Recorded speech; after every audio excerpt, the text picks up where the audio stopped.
নারায়ণ সান্যাল রচিত দর্পণে প্রতিবিম্বিত কাঁটা, পর্ব 4।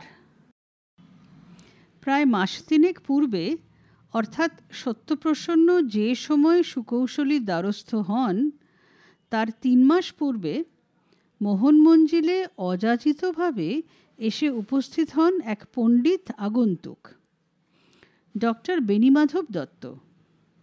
সরকারি কলেজের অবসরপ্রাপ্ত ইতিহাসের এক অধ্যাপক, সে সময় মুর্শিদাবাদস্থিত হাজারদুয়ারির কিউরেটর। তিনি এসেছিলেন বিচিত্র একটি প্রস্তাব নিয়ে। মোহন মঞ্জিলের খাজাঞ্চিখানায় বড় বড় সিন্দুকে আছে বিগত 2 শতাব্দীর কিছু প্রাচীন দলিল দস্তাবেজ। তার হরফ ফার্সি না উর্দু অথবা প্রাচীন বাংলা তা জানা নেই জগদীন্দ্র নারায়ণের। তবে তিনি তার পূর্বপুরুষদের প্রতি অত্যন্ত শ্রদ্ধাশীল, তার পিতা, পিতামহ এবং প্রপিতামহের মতো। এজন্য খাজাঞ্চিখানার ওই রহস্যময় দলিল দস্তাবেজ পুঁথিপত্রগুলি আজও কীটদষ্ট হয়নি। ওর পূর্বপুরুষেরা তাঁদের আমলে নিম, তুঁতে, তামাক পাতার সাহায্য নিতেন। ওরা 2 পুরুষে দায়িত্বটা অর্পণ করেছেন কীটনাশক বিচক্ষণদের উপর। তারা প্রতি মাসে এসে পেস্টিসাইড ঔষধ স্প্রে করে যায়। অধ্যাপক বেণীমাধব দত্ত রায়বাহাদুরের সঙ্গে সাক্ষাৎ করে জানালেন যে তাঁর একজন রিসার্চ স্কলার এই জমিদার বংশ সম্বন্ধে উদ্ধার করেছে ইতিহাসের এক অকথিত অধ্যায়। এখনও সেটা প্রমাণ হয়নি, তবে সম্ভাবনা যথেষ্ট। বিচিত্র সে ঘটনা। গঙ্গা তীরে জিয়াগঞ্জে এক প্রাচীন জমিদার বাড়ির চৌহদ্দিভুক্ত একটি মন্দিরে ওই গবেষিকা মেয়েটি আবিষ্কার করেছে ফার্সিতে লেখা একটি অতি প্রাচীন দিনপঞ্জিকা। রোজনামচার লেখক পুরুষোত্তম দাস শেঠজি ছিলেন 8শ শতাব্দীর মানুষ। তাঁর আদি নিবাস পাঞ্জাব অঞ্চলে। ধনকুবের জনশেঠের সমসাময়িক ব্যক্তি। সম্পর্কে জগৎ শেঠের ভাইপো হতেন। প্রথম যুগে নবাব আলীবর্দী খাঁ সাহেবের খাজাঞ্চিখানায় অনুকারকের কাজ করতেন। পরে সে কাজে ইস্তফা দিয়ে জিয়াগঞ্জে এসে বসবাস শুরু করেন। একটি পাঠশালা খুলে স্থানীয় ছাত্রদের বিদ্যাদান করতেন। জীবনের শেষ 20 বছর তিনি একটি দিনলিপি লিখে যান। হয়তো আরও লিখেছিলেন, যার হদিশ পাওয়া যায়নি। ওই 20 বছরের মধ্যেও 2-1 বছরের ফাঁক আছে। অধ্যাপক দত্তের একটি প্রিয় ছাত্রী সিরাজদৌল্লার ওপর রিসার্চ করে ডক্টরেট করেছে। তারপর স্বাধীন ভারত সরকার যখন মুর্শিদাবাদের হাজারদুয়ারির রক্ষণাবেক্ষণের দায়িত্ব গ্রহণ করেন, তখন সে সেখানে অ্যাসিস্ট্যান্ট কিউরেটরের কাজ পায়। অধ্যাপক দত্তের অধীনে আরও গবেষণা করে চলে। সেই মেয়েটি নিতান্ত ঘটনাচক্রে ওই মহামূল্যবান রোজনামচাটি আবিষ্কার করে বসেছে। জিয়াগঞ্জের কাছে গঙ্গা তীরে আদিনাথজির এক জৈন মন্দিরের ধনাগারে সেই পুঁথিগুলি সযত্নে রক্ষিত ও নিত্য পূজিত হয়ে এসেছে। দশকের পর দশক, শতাব্দীর পর শতাব্দী। মন্দির কর্তৃপক্ষ আধুনিক শিক্ষিত, যদিও ফার্সি পাণ্ডুলিপির পাঠোদ্ধার করার মতো মানুষ জিয়াগঞ্জে কেউ ছিলেন না। তাঁরা মিস রমলা স্মিথকে খ্রিস্টান হওয়া সত্ত্বেও পুঁথিগুলি 6 মাসের জন্য দেখতে দিয়েছেন। সে নোট নিয়ে ফটোকপি বা জেরক্স করিয়ে মন্দির কর্তৃপক্ষকে পাণ্ডুলিপি ফেরত দিয়ে এসেছে। সেই রোজনামচা থেকে জানা গেছে যে পলাশির যুদ্ধকালে পুরুষোত্তম দাস শেঠজির বয়স ছিল 3-20 কাছাকাছি।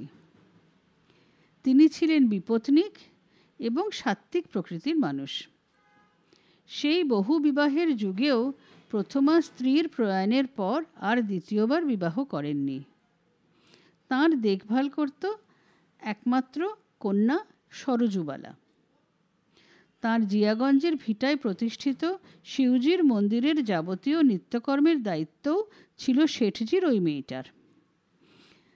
পাঠশালায় নানান ছাত্র তাঁর কাছে লেখাপড়ি শিখতে আসতো। পাঞ্জাবি ঘরানার মানুষ শেঠজি। তার মেয়েকে অসূর্যম পর্ষা করে রাখেননি। জিয়াগঞ্জের গঙ্গার জলধারার মতো জীবনও চলে যাচ্ছিল মন্দাক্রান্তা ছন্দে। হঠাৎ ফিরিঙ্গিদের সঙ্গে নবাবের যুদ্ধ বাঁধার উপক্রম হলো। জিয়াগঞ্জের অনেক যুবক ডাক পেয়ে চলে গেল মুর্শিদাবাদে। তার ভেতর ছিল ওর এক প্রতিবেশী যুবক মোহনলাল। মোহন শেঠজির পাঠশালায় এককালে পড়াশোনা করেছে। মোহনলাল ওর প্রিয় ছাত্র, কিন্তু পড়াশোনার চেয়ে অসি চালনাতেই তার দক্ষতা ছিল বেশি। সুদর্শন এবং অত্যন্ত বলশালী যুবক ছিল সে। পড়াশোনা মাঝপথে থামিয়ে দিয়ে সে চলে গিয়েছিল মুর্শিদাবাদে। অল্প দিনের মধ্যেই বৃদ্ধ নবাব আলীবর্দীর সুনজরে পড়েছিল। নবাব তাকে দেওয়ানখানার পেশকার পদে নিযুক্ত করে দিলেন, কিন্তু পেশকারি বৃত্তি মোহনলালের পোষালো না। মসির চেয়ে অসিটাই ছিল তার কাছে প্রিয়তর। ফলে সিরাজ নবাব হয়ে তাকে ২৫০০ মনসবদার বানিয়ে দিলেন। পুরুষোত্তম দাস শেঠজি তাঁর দিনপঞ্জিকায় লিখেছেন যে মোহনলাল সৈন্যপত্র লাভ করেই একটা দারুণ সাফল্য লাভ করে বসে। নবাবের এক মাস্তুত ভাই ছিল পূর্ণিয়ার শাসনকর্তা। বস্তুত ঘরশত্রু বিভীষণ সে।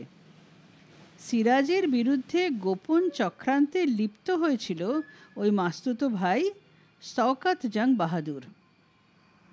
সিরাজ মোহনলালকে পাঠিয়ে দিলেন পূর্ণিয়ার শাসনকর্তাকে শায়েস্তা করতে। মণিহারির যুদ্ধে ২৫০০ মনসবদার মোহনলাল সম্পূর্ণরূপে শওকত জংকে পরাজিত করে বন্দি করেন। সিরাজ খুশি হয়ে মোহনলালকে প্রচুর উপঢৌকন সহ রাজা অথবা মহারাজা উপাধি দেন এবং ২৫০০ থেকে উন্নীত করে একেবারে ১০,০০০ মনসবদার করে দেন। শেঠজি তার ছাত্রের এই অপরিসীম সাফল্যে এত খুশি হন যে তাকে নিমন্ত্রণ করে নিয়ে আসেন জিয়াগঞ্জে। পিতৃমাতৃহীন রাজা মোহনলাল তখন সে ২৬ বছরের তরুণ মাত্র। বেশ কয়েক মাস তার গুরুগৃহে আতিথ্য নিয়েছিলেন।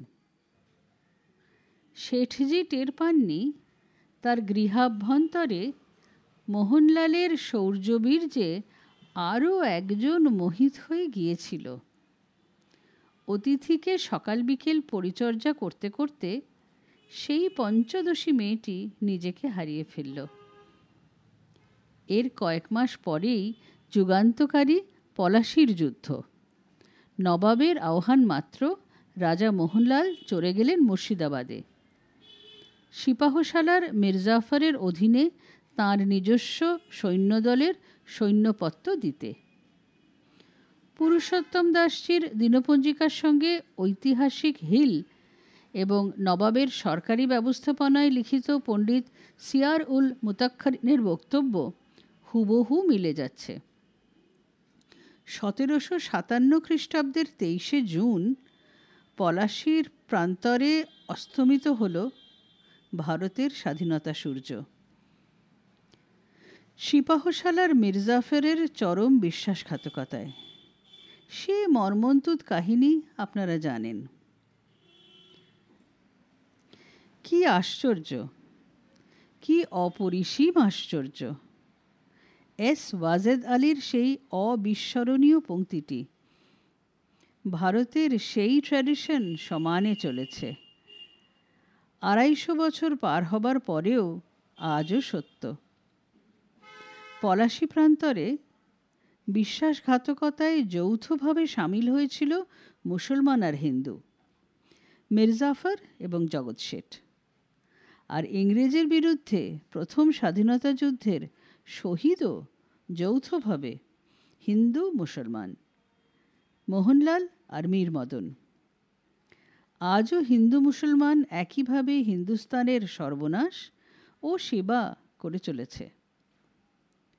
একদল হাওলা গাওলায় ভারতের ধনভাণ্ডার লুট করছে, আর একদল চারু মজুমদার থেকে সফদর হাসমি এই বিশ্বাসঘাতকদের বিরুদ্ধে প্রতিবাদ করতে আত্মবলি দিয়েছে, কুরবানি হয়েছে হিন্দু আর মুসলমান। যুদ্ধের পরদিন গভীর রাত্রে একজন অশ্বারোহী এসে পুরুষোত্তম দাস শেঠজিকে গোপনে সংবাদ দিল, পলাশী যুদ্ধে মারাত্মকভাবে আহত হয়েছেন মহারাজ মোহনলাল। মীরমদন ঘটনাস্থলেই গোলার আঘাতে শহীদ হয়ে যান। মোহনলাল প্রচণ্ডভাবে আহত হলেও ঘটনাস্থলে মারা যাননি। তাঁরই আদেশে দ্রুতগামী একটি ছিপনৌকায় তাকে নিয়ে আসা হয়েছে জিয়াগঞ্জের ঘাটে। রাজা মোহন উত্থান শক্তি রহিত। তিনি একবার তাঁর শিক্ষাগুরু পুরুষোত্তম দাসজির পদধূলি শেষবারের মতো মাথায় নিতে চান।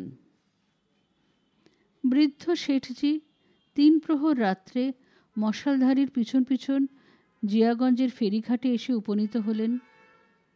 আঘাটায় লাগানো আছে ছিপনৌকাটি।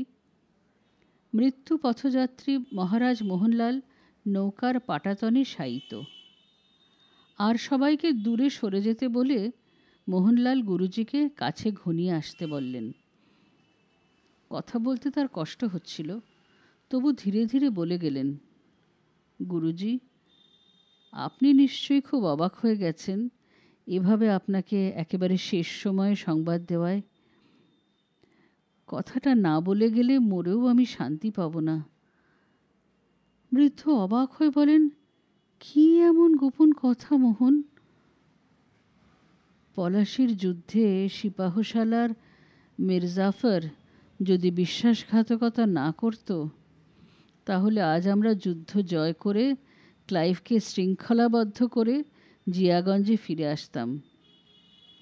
তাহলে তখন আপনাকে যুগলে প্রণাম করে আপনার আশীর্বাদ ভিক্ষা করতাম।